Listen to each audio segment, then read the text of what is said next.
नमस्कार. माझी शाळा माझा स्वाभिमान या यूट्यूब चॅनलवर आपल्या सर्वांचे स्वागत आहे. Please like, comment, share and subscribe to our YouTube channel. Thank you. आदरणीय गुरुजन, माझे सहकारी शिक्षक, मित्रमैत्रिणी आणि दर्शक मंडळी या सर्वांना माझा सादर नमस्कार. महाराष्ट्रातील आदिवासी विकास विभाग आणि प्रथम एज्युकेशन फाउंडेशन यांच्या संयुक्त विद्यमाने अतिशय स्तुत्य उपक्रम जो आहे माझी शाळा माझा स्वाभिमान या उपक्रमांतर्गत विद्यादान गौरव स्पर्धा या स्पर्धेमध्ये मी मनीषा सोमनाथ ठलाल, शासकीय माध्यमिक आश्रम शाळा कोटगुल, तालुका कोरची, जिल्हा गडचिरोली, कंत्राटी शिक्षिका म्हणून या पदावर कार्य करीत आहे. तर या स्पर्धेसाठी मी आश्रम शाळेत काम करताना आलेले सकारात्मक अनुभव या विषयावर आपले मनोगत व्यक्त करीत आहे. विद्यादान हे शाळेचे महानदान, इथेच मिळतो जीवनाला खरा मान. गुरूंच्या कष्टातून उजळते वाट, शाळेमुळे साध्य होते यशाची गाठ. शाळा म्हणजे केवळ पुस्तकी ज्ञान देणारे एक माध्यम नसून इथे विद्यादानाचे पवित्र कार्य केले जाते. आणि विशेषतः आश्रमशाळा. सर्वप्रथम मला सांगायला अतिशय आनंद होत आहे की ज्या विभागाच्या शाळेत माझे शिक्षण झाले त्या विभागाच्या शाळेत एक सेवा देण्याची, कार्य करण्याची जी संधी मिळाली, ही बाब माझ्यासाठी अतिशय स्वाभिमानाची आणि अभिमानास्पद अशी बाब आहे. कारण आश्रमशाळा हे ग्रामीण भागातील अतिशय दुर्बल आणि आर्थिकदृष्ट्या वंचित अशा आदिवासी विद्यार्थ्यांसाठी त्यांच्या स्वप्नांना भरारी देणारे एक महत्त्वाचे स्रोत म्हणून कार्य करते. आणि ते विद्यार्थ्यांसाठी एक आश्रयस्थान, घर म्हणून देखील एक माध्यम आहे. तर इथे शिक्षक फक्त केवळ विद्यादान करत नाही, तर तो विद्यार्थ्यांचे भविष्य घडवत असतो.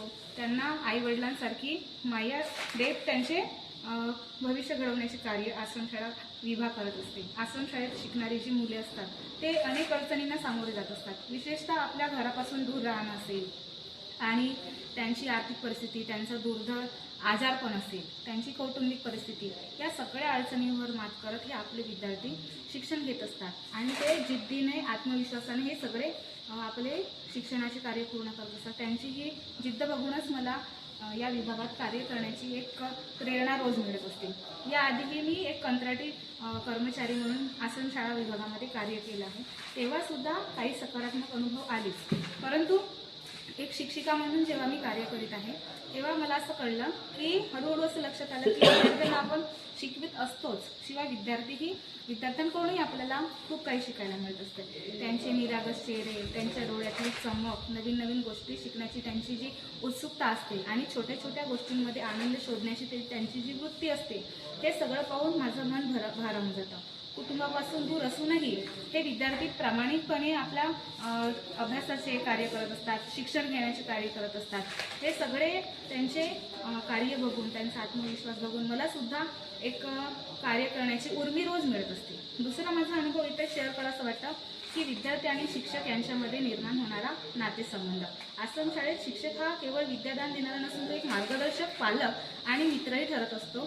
त्यांच्या प्रत्येक अडचणींमध्ये त्यांच्यासोबत प्रामाणिकपणे उभे राहण्याची संधी आम्हाला मिळत असते. दुसरा सकारात्मक अनुभव म्हणजे इथे कार्य करत असताना माझ्या स्वतःच्या व्यक्तिमत्वात झालेला सकारात्मक बदल. विद्यार्थ्यांसोबत आणि या विभागामध्ये कार्य करत असताना मला माझ्यात संयम, सहनशीलता आणि संवेदनशीलता या गुणांचा विकास करता आला.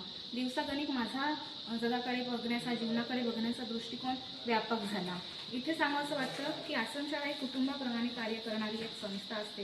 मुख्याध्यापक असतील, शिक्षक सहकारी वृंद असतील, चतुर्थ श्रेणी कर्मचारी असतील, या सर्वांमध्ये जो एक संबंध असतो तो एक मैत्रीपूर्ण आणि केव्हाही कोणत्याही अडचणीत त्यांची जी मदत करण्याची जी वृत्ती असते, ह्या सगळ्या गोष्टींचा अनुभव मला इथे कार्य करताना जाणवला आहे. एखादा विद्यार्थी जेव्हा प्रथमच वाचन करतो, प्रथमच जेव्हा भाषण देत असतो, तेव्हा त्या विद्यार्थ्यांचा जो आनंद असतो तो काही मिनिटाच्या या शब्दात मांडता येत नाही. आणि एका विद्यार्थ्याने जेव्हा मला विचारलं, मॅडम मी शिक्षक होऊ शकतो का, शिक्षक बनवू शकतो का, त्याच्या एका प्रश्नात मला त्याचे स्वप्न, त्याची जिद्द आणि त्याची आशा दडलेली दिसली. तेव्हा असं जाणवलं की आपण फक्त शिक्षण देत नाही, तर आपण विद्यार्थ्यांचं भविष्य घडवत आहोत. असं म्हटलं जाते की विद्यार्थी हा विद्येवर चढणारा राजहंस आहे आणि या राजहंसांच्या स्वप्नांच्या दुनियेत आणि त्यांच्या भविष्यासाठी आपण काहीतरी करू इच्छित शकतो, ह्याच गोष्टीचा मला आनंद वाटतो. आणि त्यांच्यासाठी जे विद्यादानाचे कार्य करण्याची संधी मला मिळाली, यात मला खूप समाधान नेहमी वाटत असतं. कारण विद्यार्थ्यांना घडवणे ही आता समाजाची एक जबाबदारी घडली आहे. कारण की बालक हा उद्याचा पालक असतो आणि त्याला घडवण्यासाठी जी आपली प्रामाणिक मेहनत असते ते प्रत्येकानं केली पाहिजे असं मला वाटते. आणि हे सगळं करत असताना माझा शाळा माझा स्वाभिमान हा उपक्रम फक्त नावापुरता नाही, तर तो एक शिक्षकाच्या कार्यातून जिवंत राहणारा आणि असा एक तो उपक्रम ठरावा असं मला वाटत आहे. कारण तो समाजामध्ये एक मोठा बदल घडवून आणू शकणारा असा उपक्रम आहे.